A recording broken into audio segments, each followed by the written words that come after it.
రాష్ట్ర రాజకీయాలపై ముఖ్యంగా విజయనగరం రాజకీయ పరిణామాలు, స్థానిక సమస్యలు, ప్రజలు పడుతున్న ఇబ్బందులపై మనతో మాట్లాడడానికి వైఎస్ఆర్సీపీ అధికార ప్రతినిధి నగేష్ గంగుల గారు మనతో ఉన్నారు. ఆయనతో మాట్లాడి తెలుసుకుందాం. మీకు విమర్శలు చేయడమే ఇష్టమా? విమర్శలు తీసుకోవడం ఇష్టం ఉండదా? ఖచ్చితంగా సద్విమర్శ ఎప్పుడు కూడా మంచిదే అండి.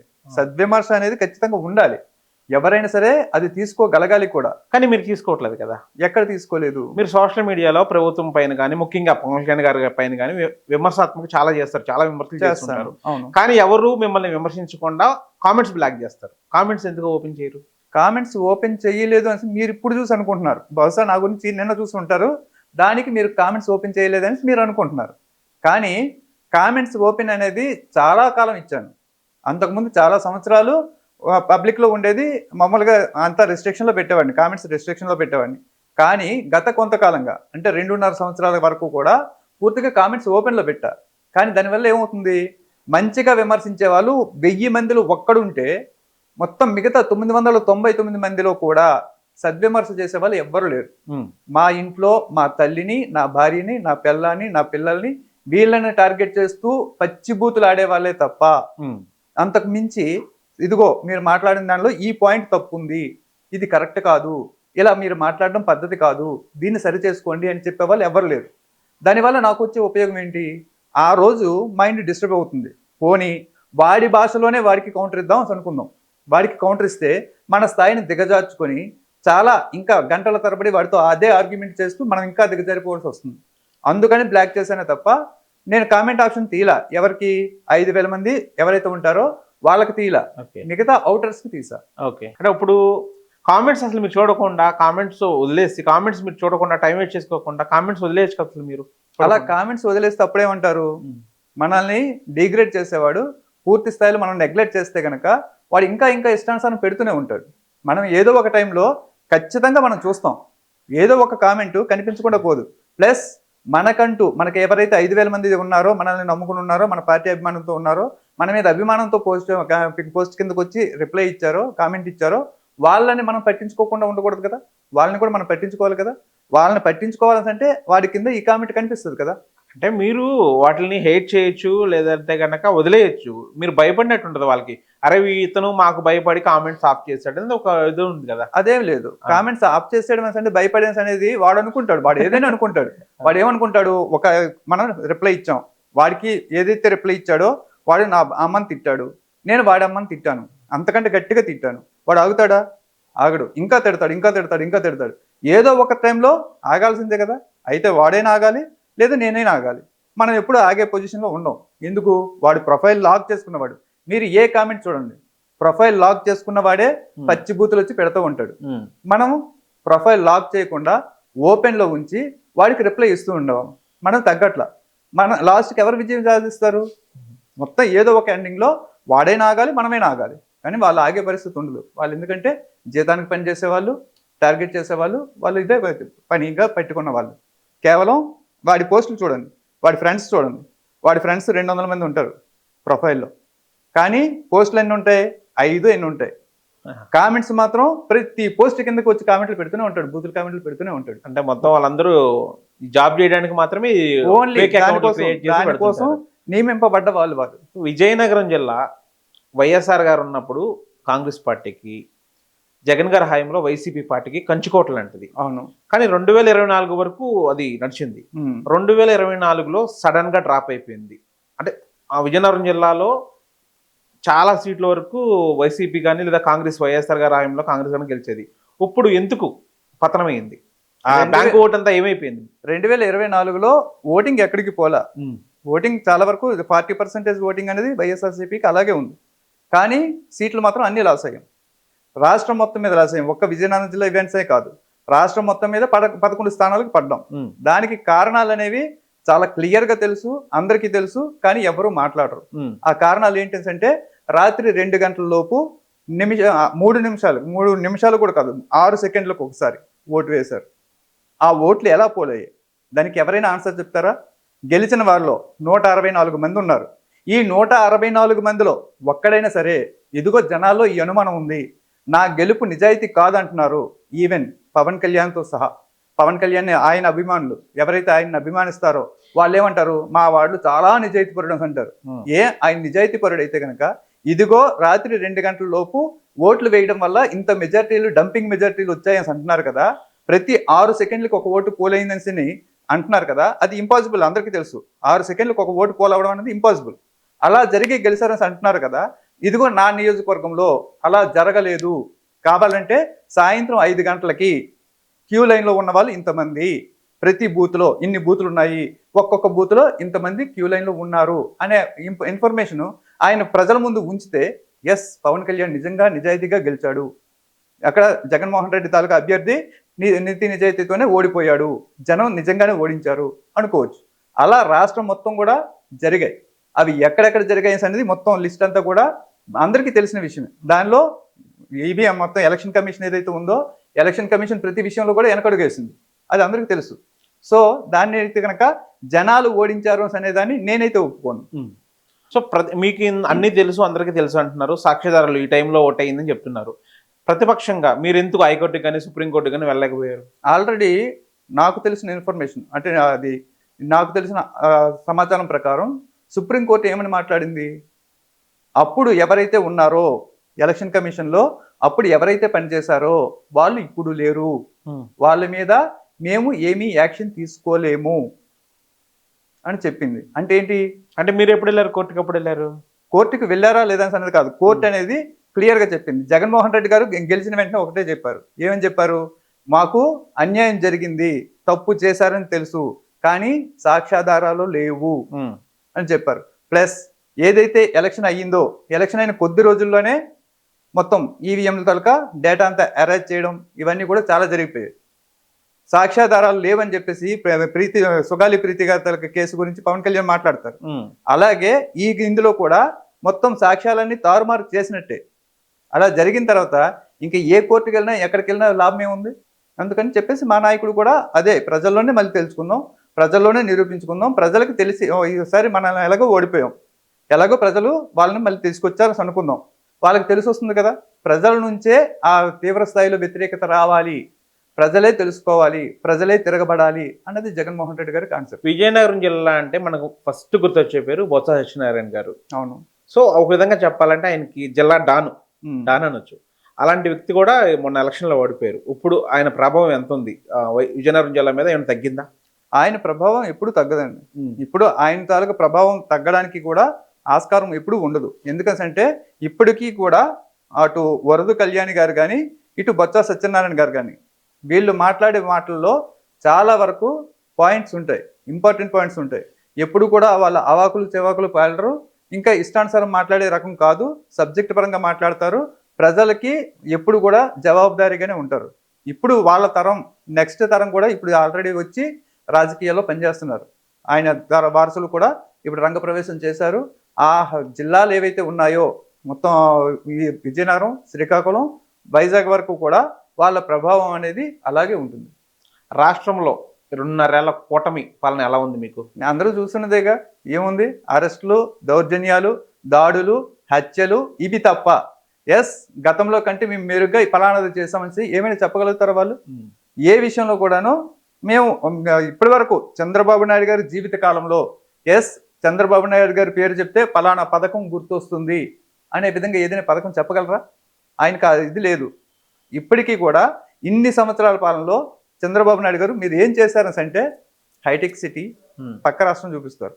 మా రాష్ట్రానికి, ఆంధ్రప్రదేశ్ రాష్ట్రానికి ఏం చేశారని అనేది చెప్పాలంటే ఆయన పక్క రాష్ట్రం గురించి మాట్లాడితే హైటెక్ సిటీకి నువ్వేం చేస్తావు మాకెందుకు, మా తాలూకా ఆంధ్రప్రదేశ్ సొత్తంతా తీసుకెళ్లి పక్క రాష్ట్రంలో పెట్టానని ఘనంగా చెప్పుకోవడం ఎందుకు? ఈ ఆంధ్రప్రదేశ్లో ఏం చేశారు? ఇప్పుడు బాగా పాపులర్ అయిన డ్వాక్రా కానీ, రైతు బజార్లు కానీ నేనే పెట్టానని చెప్తుంటారు. ఆయనే పెట్టారని చెప్తారు. ప్రతిదీ మనం ఊపిరి తీసుకోవడం ఎలాగని అనేది కూడా కనిపెట్టింది ఆయనే, మనం చూడడం ఎలా చూడాలని అనేది కనిపెట్టింది ఆయనే, మనం ఎలా నడవాలి, మన బుడిబిడి నడకలు ఎలా వేయాలని చంటి పిల్లాడికి నేర్పేది కూడా ఆయనే, సెల్ ఫోన్లు కనిపెట్టేది ఆయనే. బుల్లెట్ ట్రైన్ ఆల్రెడీ ఆంధ్రప్రదేశ్లో అమరావతి నుంచి హైదరాబాద్కి రావాలంటే 49 నిమిషాలు ఎంతో చెప్పారనుకుంటా, ఆయన 1:49 నిమిషాలు ఎంతో చెప్పారు, వచ్చేస్తున్నాయి అన్నమాట. మొత్తం అన్ని కూడా వచ్చేస్తాయి. కనిపెట్టిన ప్రతిదీ ఆయనే. మొత్తం అలా చెప్పుకోవడంలో మాత్రం ఏ మాత్రం సిగ్గుపడరు. మొన్న చెప్తున్నారు, ఏమని చెప్తున్నారు తెలుసా? పెన్షన్, ఇంటింటికి పెన్షన్ అనేది మొత్తం కనిపెట్టింది మేమే తీసుకెళ్ళి ఇస్తున్నాం అని. ఓకే. అంత నిర్లజ్జగా ఎవరైనా సరే అనగలుగుతారా? అబద్ధం ఆడగలుగుతారా? జగన్మోహన్ రెడ్డి గారు వాలంటరీ వ్యవస్థను తీసుకొచ్చి ప్రతి ఇంటికి కూడా తీసుకెళ్లి పెన్షన్ ఇవ్వడం అలవాటు చేశారు. కానీ వీళ్ళ అధికారంలోకి వచ్చి రాగానే మళ్ళీ వాలంటీర్లు అందరినీ తొలగించేసి మళ్ళీ ఒక్క దగ్గర కూర్చోబెట్టేసి అక్కడికి ముసలోళ్ళందరూ కష్టపడి మళ్ళీ వెళ్ళి నడిచి అక్కడ క్యూ లైన్లో కానీ మొబైల్ వెయిటింగ్ చేసి కానీ అక్కడ మళ్ళీ పెన్షన్ తీసుకుంటున్న పరిస్థితి ఇప్పుడు.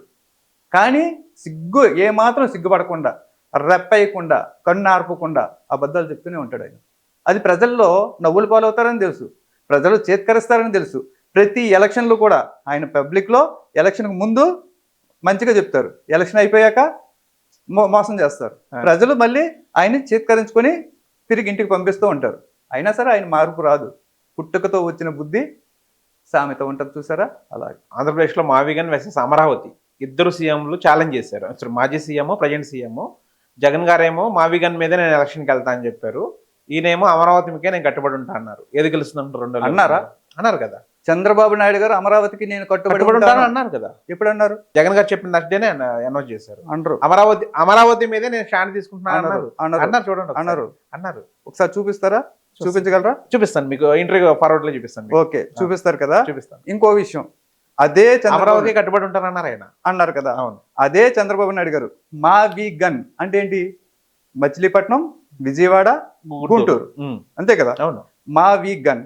అందులో ఈయన వచ్చేసి చంద్రబాబు నాయుడు గారు వచ్చేసి నేను దానికి కట్టుబడి ఉండను, జగన్మోహన్ రెడ్డి గారు చెప్పింది కుదరని పని, నేను అమరావతికే కట్టుబడి ఉంటాను అని చెప్పారు అనుకుందాం. ఇప్పుడేమన్నారు తెలుసా? మీరు ఆ వీడియో కూడా చూడండి. ఇప్పుడు ఏమన్నారంటే అమరావతి అంటే అమరావతి మాత్రమే కాదు, విజయవాడ, గుంటూరు అవి కూడా అమరావతిలో ఉంటాయి. ఫస్ట్ నుంచి చెప్తున్నారు కదా. ఫస్ట్ నుంచి చెప్పలా. జగన్మోహన్ రెడ్డి గారు ఎప్పుడైతే చెప్పారో గుంటూరు, విజయవాడ అనేది ట్విన్ సిటీస్ కింద ఉంటాయి అమరావతిలో ఫస్ట్ నుంచే చెప్తున్నారు. చెప్పారా? మీ మాటకే వస్తా. చెప్పారు అనుకుందాం. మీరు చెప్పారు కదా, మీరు ఆయన చెప్పారని మీరు చెప్తున్నారు కదా, చెప్తున్నారు. అమరావతిలో విజయవాడ, గుంటూరు మీరు చెప్పారు, ఆయన చెప్పారు, మీరు చెప్పారు. ఓకే, నేను అడుగుతున్న ప్రశ్న ఒకటి, అమరావతిలో కట్టడాలు కడుతున్నారా? విజయవాడ, గుంటూరులో కట్టిన కట్టడాలు ఏంటో మీరు చెప్పండి. ఏమీ లేవు.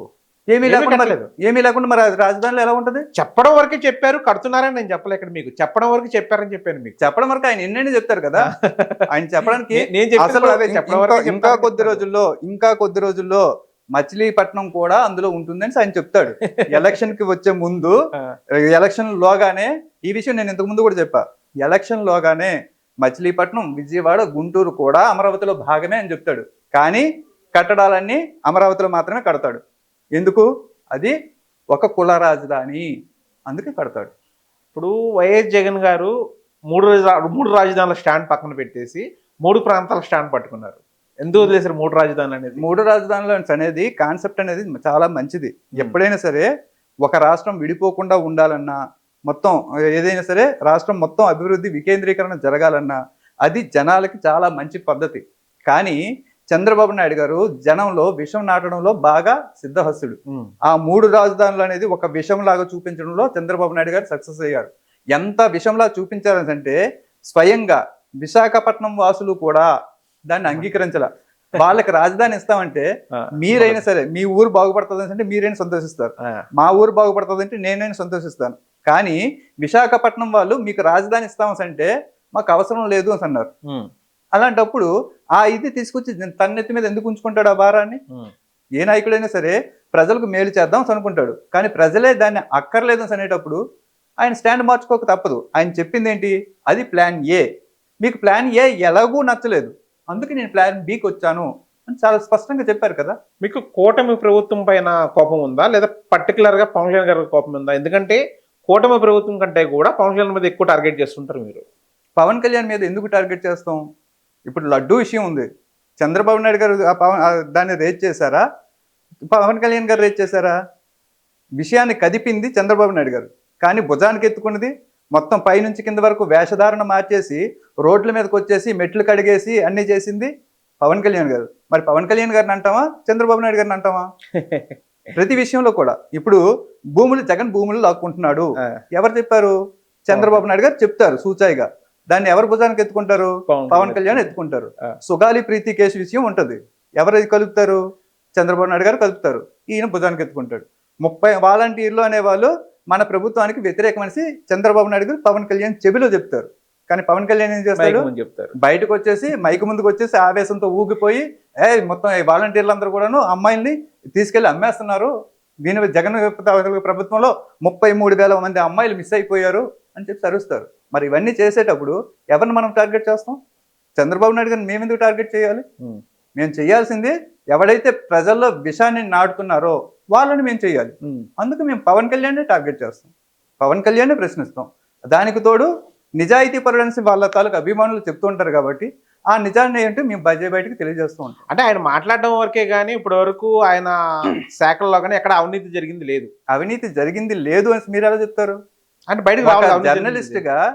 ఒక జర్నలిస్ట్ గా ఆయన చేసిన అవినీతిని బయట పెట్టాల్సిన బాధ్యత మీకు ఉంటది. అవినీతి బయటికి రావాలి కదండి, బయట ఎక్కడ కనిపించట్లేదు. బయటకు ఎప్పుడు వస్తుంది?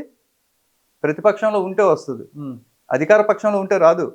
ప్రతిపక్షంలో ఉండేటప్పుడు ఒక ప్రతిపక్ష నాయకుడిగా ఏదన్నా ఒక స్కామ్ బయట పెట్టండి మీరు. ఇప్పుడు ఎందుకు బయట పెడతాం? మీకు తెలిసిన సమయం సందర్భం వచ్చినప్పుడు బయట పెడతాం. ఇప్పుడేం బయట పెట్టాల్సిన పనిలా. ఇప్పుడు బయట పెడితే ఏం జరుగుతుందో సమాజంలో అందరికీ తెలుసు. జరిగినాయి అంటారు, అవకతవకలు జరిగినాయి అంటారు.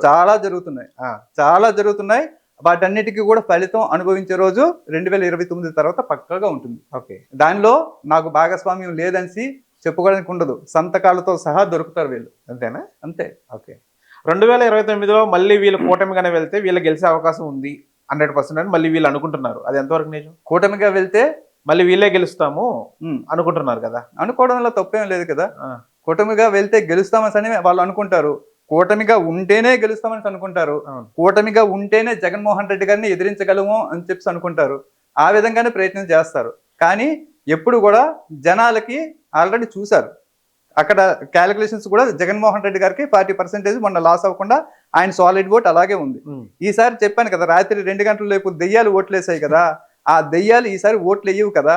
ప్రతిసారి దెయ్యాలు ఓట్లేస్తుంటే అక్కడ మంత్రాలు వచ్చిన వాళ్ళు కానీ వాళ్ళు అడ్డుకోకుండా ఉండరు కదా, ఖచ్చితంగా వాటిని అడ్డుకుంటారు. ప్లస్ ప్రతిసారి వీళ్ళ తలకు కుయుక్తులు కుట్రలు జరగవు కదా. ప్లస్ ఇప్పుడు ప్రభుత్వం అధికారంలోకి వచ్చిన తర్వాత ఏం సాధించారు, గత ప్రభుత్వానికి ఇప్పుడు ప్రభుత్వానికి ఏముంది అనేది ప్రజలు కూడా చాలా కూలంకషంగా గమనించారు. ప్రజలు ఇప్పటికీ చాలా మంది తిట్టుకుంటున్నారు. ఈ ప్రజా వ్యతిరేకత అనేది మొత్తం కూటమిగా వీళ్ళు ముగ్గురే కాదు, ఇంకొక 30 మంది కలిసి వచ్చినా సరే జగన్మోహన్ రెడ్డి గారి గెలుపుని ఈసారి ఆపలేరు. ఇప్పుడు మీరు ఇంతకుముందు చెప్పారు దెయ్యాల ఓటేసినాయి రాత్రి 2 గంటలకి ఈవీఎం స్కామ్ జరిగింది ఇండైరెక్ట్ గా చెప్పారు. స్కామ్ జరిగిందని సార్ నేను అనలేదు, ఇండైరెక్ట్ గా చెప్తున్నాను. దెయ్యాలు ఇందాక చెప్పింది కూడా చాలా క్లియర్ గా చెప్పింది. ఏం చెప్పాను? నిరూపించండి, మీ మీద ఇది వచ్చింది, ఇదిగో ఇన్ని ఓట్లు 6 సెకండ్లకి 1 ఓటు చొప్పున పోలైంది, ప్రతి బూత్ లో సరాసరిన 493 ఓట్లు పోలయ్యాయి. మళ్ళీ అదే పెద్ద మాంత్రికుడు ఈ కూటమిలో ఉంటే మళ్ళీ అదే అవకాశం ఉండొచ్చేమో? ఉండదు కదా.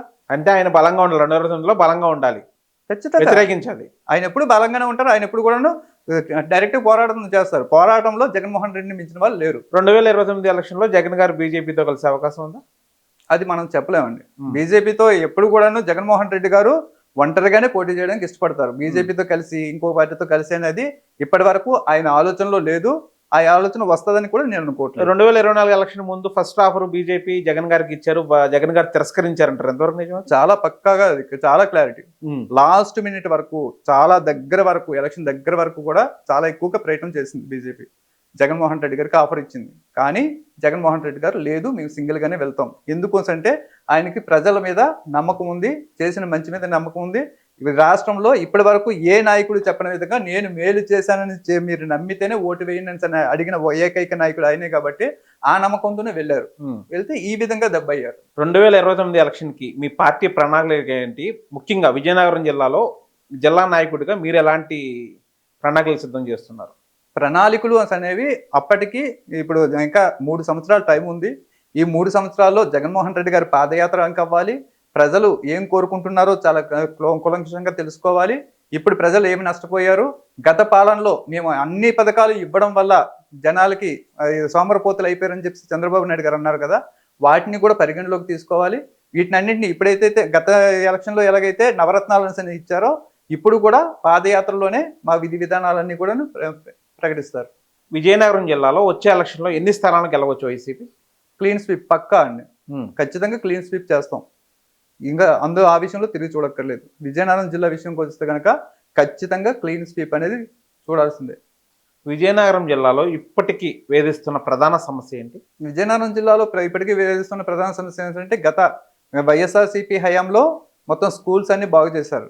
ఆ టైం నుంచి కూడా ఇప్పటికీ కూడా మళ్ళీ ఎక్కడ వేసిన కొంగల అక్కడలాగే ఉంది. ఏదైతే జగన్మోహన్ రెడ్డి గారు ఇంటింటికి పథకాలు తీసుకురావడం కానీ చాలా వరకు సమాజంలో తనదైన ముద్ర వేశారు. అంతకు ముందు ఉన్న పరిస్థితులకి జగన్మోహన్ రెడ్డి గారు వచ్చిన తర్వాత పరిస్థితులకి చాలా తేడా ఉంటుంది. ఎందుకోసం అంటే అక్కడ వైద్య కళాశాలలు 2 ఇచ్చారు.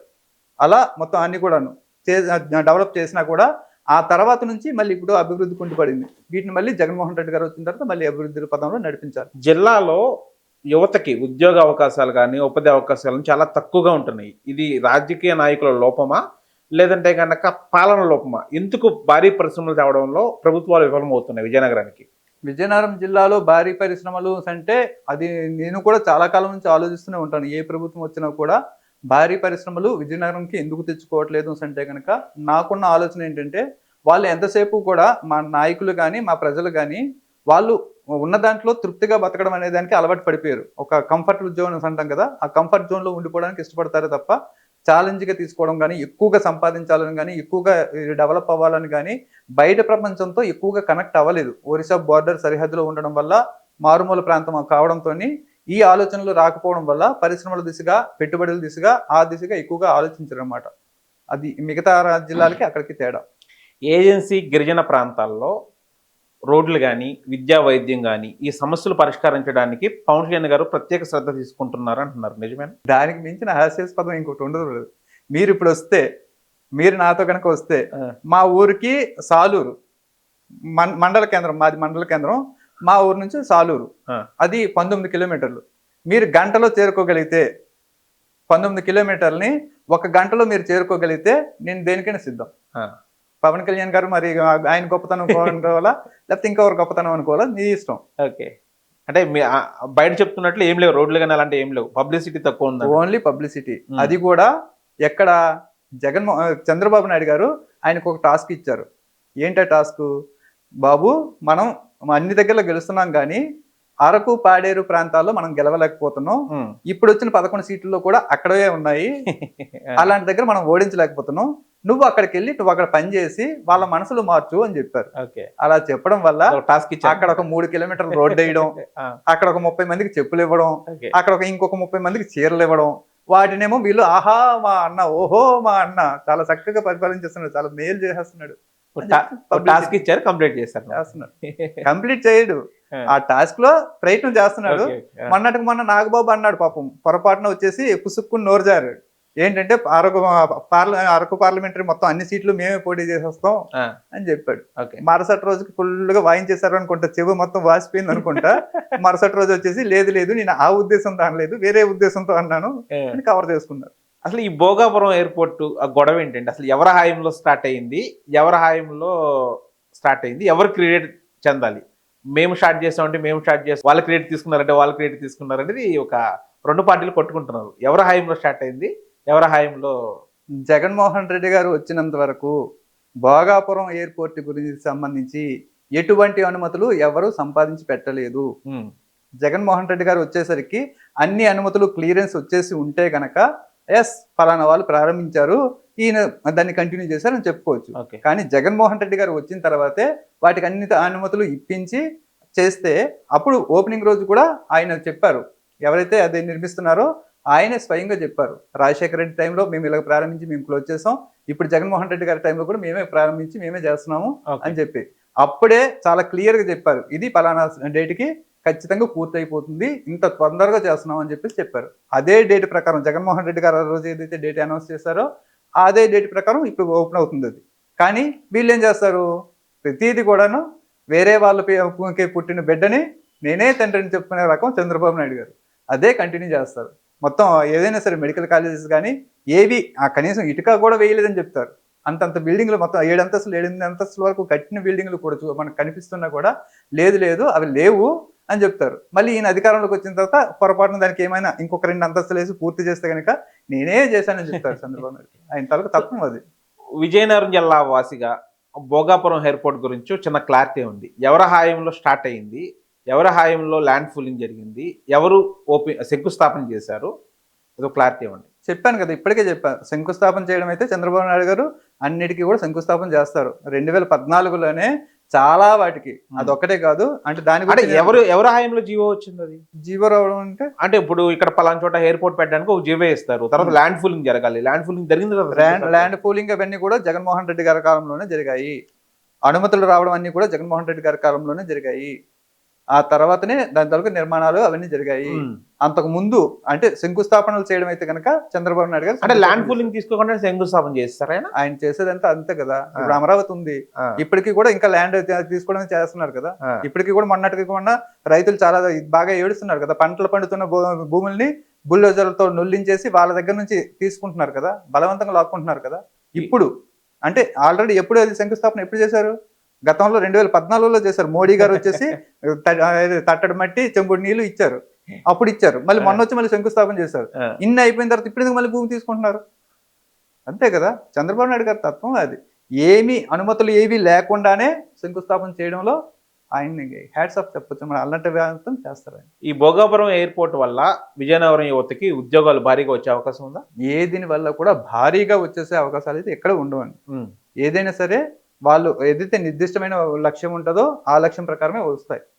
ఏదో ఒక ఎయిర్పోర్ట్ వల్ల భారీగా ఉద్యోగాలు వచ్చేస్తాయి అనేది అనుకోలేం. కాకపోతే ఏంటంటే ట్రాన్స్పోర్ట్ రంగంలో ఇవన్నీ డెవలప్ అవుతాయి కాబట్టి, మంచిగా ఉంటాయి కాబట్టి ఖచ్చితంగా కొంత బెటర్గా జరుగుతాయి. ఉత్తరాంధ్రకి వెన్నుముక్క అయినటువంటి విజయనగరం ఇప్పటికీ వెనకబడే ఉంది. వెనకబడిన ప్రాంతంగా చాలా ప్రాంతాలు వెనకబడే ఉంది. అది రాష్ట్ర కేంద్ర నాయకుల వైఫల్యం అనుకోవాలా? చెప్పాను ఇందాక, దీనికి కూడా ఆన్సర్ ఆల్రెడీ చెప్పేశాను. ఏంటంటే ఆ ప్రాంతంలో నాయకులు అలాగే ఆలోచిస్తారు, ప్రజలు అలాగే ఆలోచిస్తారు. అంటే కంఫర్ట్ జోన్, ఇది ఇలా ఉంటే చాలు, మనకి ఇలా గడిచిపోతుంది చాలు, ఈ విధంగా సంతృప్తికరమైన జీవితం ఇదే అని అనుకుంటారు అనమాట. అంతకుమించి ఓతగా పైకి ఎదిగిపోవాలి అని కానీ, మిగతా జిల్లాలు ఏ విధంగా డెవలప్ అవుతున్నాయి మనం కూడా అలాగే అవ్వాలని కానీ అక్కడ ప్రజల్లోనూ ఉండదు. ఆ నాయకులు కూడా ఆ విధంగా ఆలోచించరు. అక్కడ ఉన్న ప్రజలకి కంఫర్ట్గా ఏం కావాలో అది మాత్రం చూసుకుంటారు అంతే.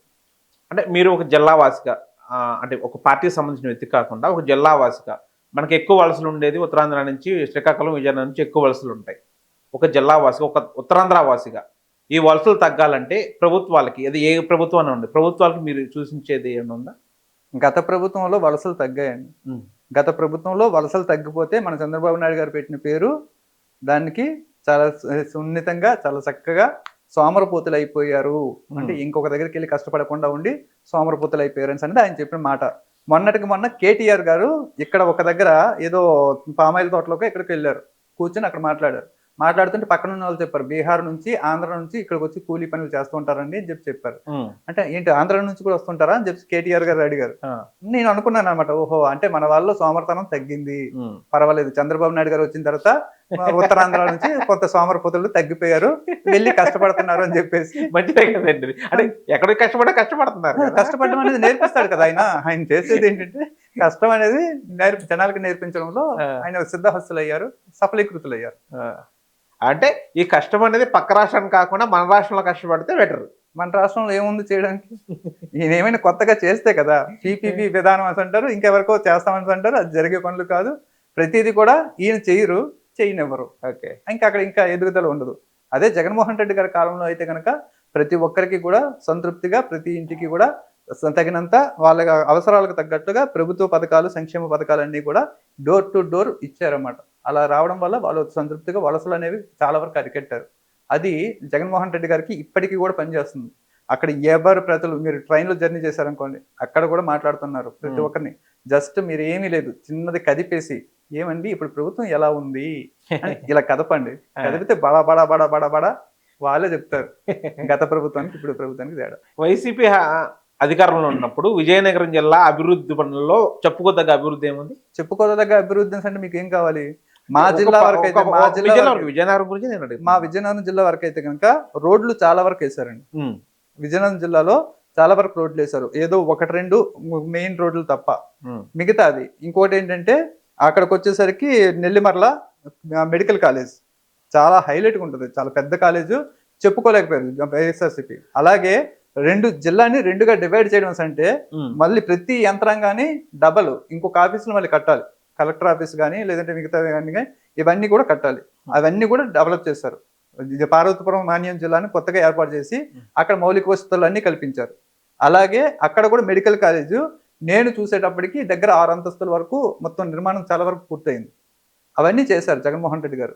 ప్లస్ ప్రతి ఊర్లో కూడా నేను ఎప్పుడు కూడా చెప్పేది ఒకటే, ఇప్పుడు అమరావతి జగన్మోహన్ రెడ్డి గారు రాజధాని కట్టలేదు అని చాలా మంది అనుకుంటారు. కానీ జగన్మోహన్ రెడ్డి గారు రాజధాని కట్టేశారు. ఎలా కట్టేశారు అంటే రైతు భరోసా కేంద్రాలు, సచివాలయాలు, హెల్త్ క్లినిక్లు ఇవన్నీ ఏందండి దగ్గర 46,000 బిల్డింగ్లు పైగా సుమారు 46,000 బిల్డింగ్లు నిర్మించారు ఆయన. అవన్నీ కనుక ఒక దగ్గర పెడితే ఏ రాజధాని సరిపోద్ది దానికి? ఆయన చేసేది ప్రతి గ్రామంలో ప్రతి పట్టణంలో ఇచ్చేసుకుని ప్రతి జిల్లాకి కూడా పంచారన్నమాట.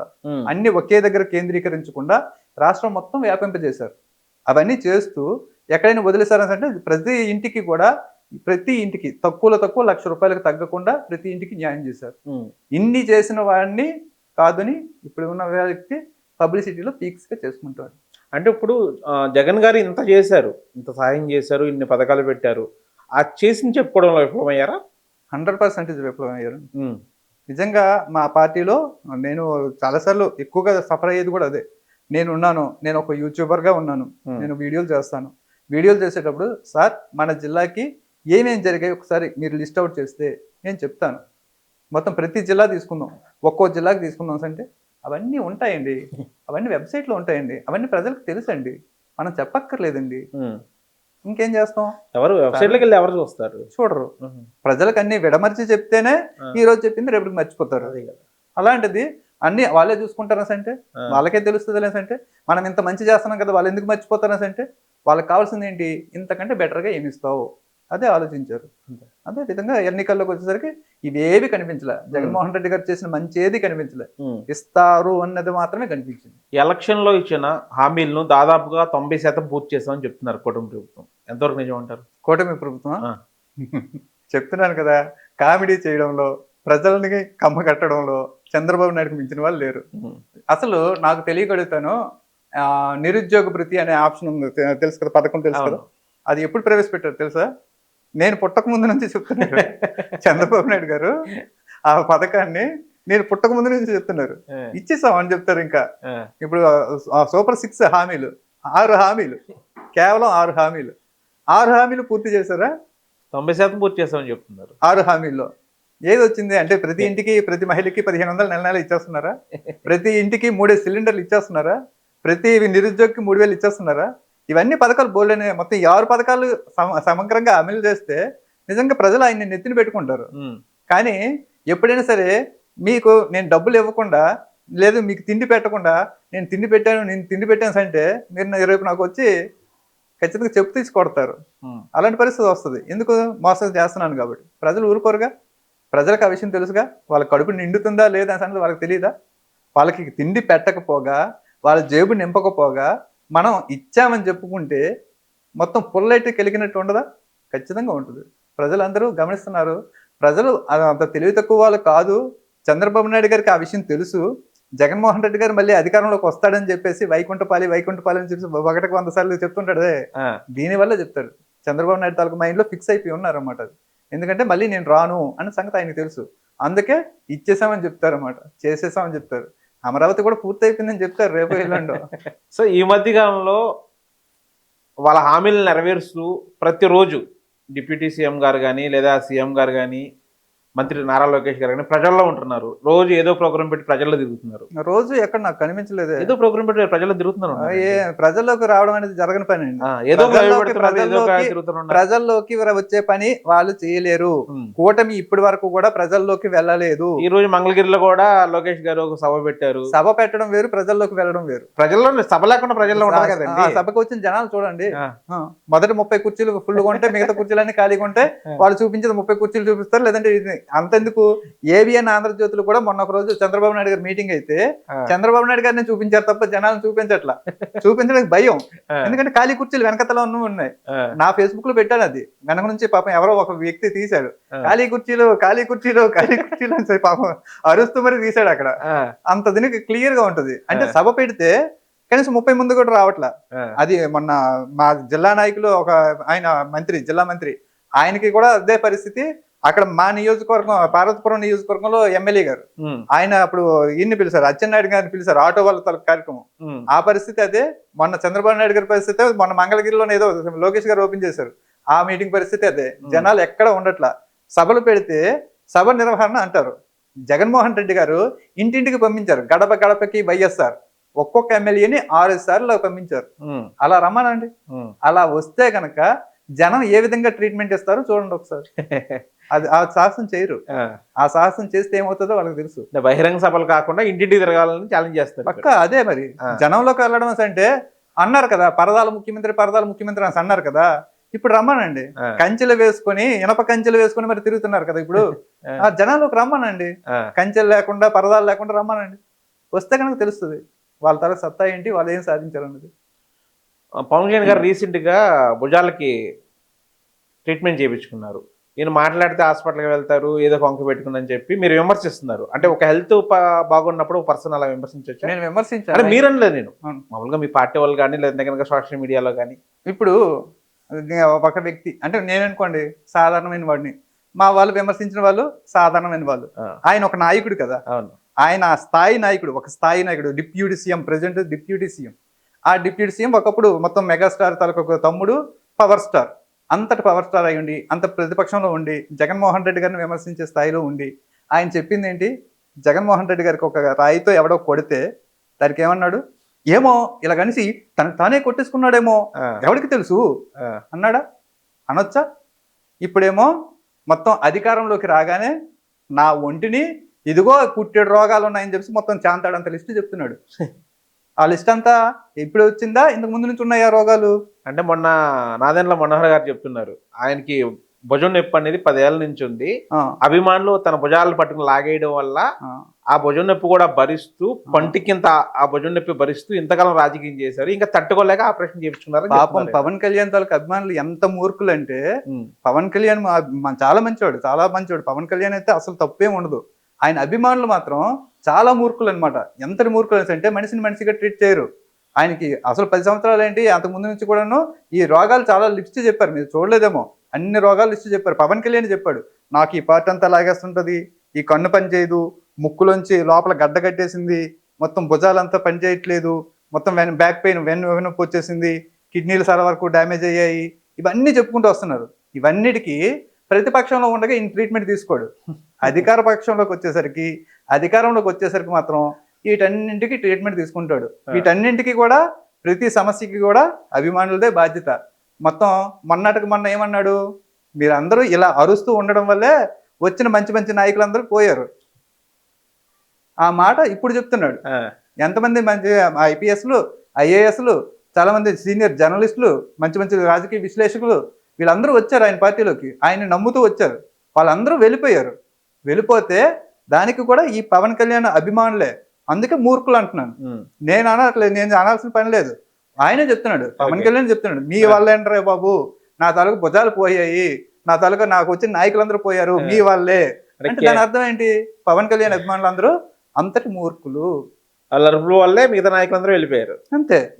దానికి కత్తి మహేష్ ఒకానొకప్పుడు చాలా క్లియర్ గా చెప్పాడు, బాబు పవన్ కళ్యాణ్ గారు, మీ అభిమానుల్ని మీరు కంట్రోల్ చేయండి, మీకు తెలియట్లేదు, ప్రస్తుతం తెలియట్లేదు, చాలా నష్టపోతారు. మీ అభిమానుల్ని మీరు కంట్రోల్ చేయనంత వరకు మీరు ఒక నాయకుడిగా ఎదగరు. మీరు రాజకీయంగా ఏం మాట్లాడినా సరే వాళ్ళు విజిల్స్ వేస్తున్నారు, అలర్ట్ చేస్తున్నారు, ఎదుటి వాళ్ళ మీద పడి బూతులు తిడుతున్నారు, వాళ్ళ ఫ్యామిలీల మీద దాడి చేస్తున్నారు.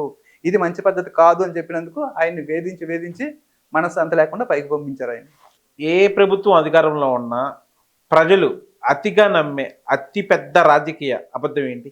ఏది? ప్రజలు ఊరికే నమ్మేస్తారు ఏదో ఒక రాజకీయ అబద్ధం, మేము హామీలు ఇస్తాం, మీద ఇస్తాం అంటే. అది ఏ ప్రభుత్వం ఉన్నా గానీ ఒక అబద్ధం అనేది ఒకటి సర్క్యులేట్ అవుతుంది ఈ ప్రజలు మోసం చేయడానికి. అవును, అది ఏదనుకుంటున్నారు మీరు? ఈ ప్రశ్నకి నాకంటే కూడా చంద్రబాబు నాయుడు గారు అయితే బాగా సమాధానం చెప్తారు. చాలా చాలా చాలా క్లియర్ గా ఏ మాట చెప్తే గనక ప్రజలు బాగా నమ్ముతారు అనేది చంద్రబాబు నాయుడు గారిని అడగాలి. ఎందుకని అంటే 2014లో ఆయన గెలిచారు. ఆయన గెలిచేటప్పుడు ఏం చెప్పారు? రాష్ట్రం విడిపోయింది, ఇలాంటప్పుడు చాలా సీనియర్ని నేనే ఉండాలి, అసలు ఇంకెవ్వరు దీన్ని డీల్ చేయలేరు అని చెప్పారు. ప్రజలు నమ్మారు. 2019లోకి వచ్చేసరికి ఇంకా ఎన్ని చెప్పినా సరే మనకి ఆల్రెడీ చూసాం కదా బాబు, నువ్వు పక్కన ఉండని చెప్పారు. మళ్ళీ 2024కి వచ్చేసరికి జగన్మోహన్ రెడ్డి అమ్మో మీ భూములు లాగేసుకుంటాడు, జగన్మోహన్ రెడ్డి మీ ఇంట్లో ఆడపిల్లల్ని కిడ్నాప్ చేయించేస్తున్నాడు, ఇవన్నీ చెప్పాడు. అవన్నీ నమ్మేస్తారన్నమాట. అలాంటివి మిగతా ఏ పార్టీ కూడా చేయలేదు. అటు కాంగ్రెస్ కానీ, ఇటు బీజేపీ కానీ. అంటే బీజేపీ కొంతవరకు మతతత్వ పార్టీగా వాళ్ళు చేయగలుగుతారు, మతపరంగా చేయగలుగుతారు వాళ్ళు.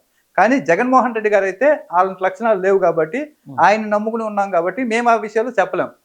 చంద్రబాబు నాయుడు గారు అయితే కరెక్ట్ ఆన్సర్ చెప్తారు. ఏంటి జనాల్ని నమ్మించాలంటే మనం ఏం చెప్పాలి అని దానికి బాగా తెలుసు. వచ్చే ఎలక్షన్లో వైసీపీ గెలవడానికి ముఖ్యంగా విజయనగరం జిల్లాలో విజయనగరం ప్రజలకి ఏం హామీ ఇస్తారు? చెప్పానండి, ఇందాక ఆల్రెడీ చెప్పాను. పాదయాత్ర జరగాలి.